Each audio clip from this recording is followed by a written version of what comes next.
To turn on or turn off Google Text-to-Speech Amplify speak volume in Samsung Galaxy S21, S21 Plus or S21 Ultra, open settings, swipe the notification panel, and then tap settings icon.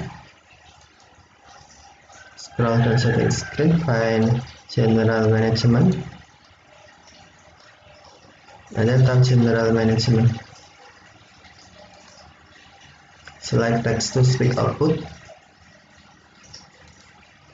and then set preferred engine as Google Text-to-Speech engine. If not Google Text-to-Speech engine, tap preferred engine to change, and then select Google Text-to-Speech engine.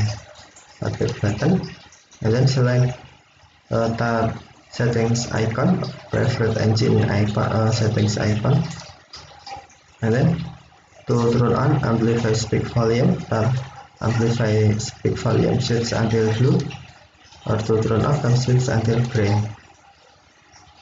If you turn on amplify speak volume, system will be make spoken text louder than normal, so that is easier to hear over other audio that might be playing.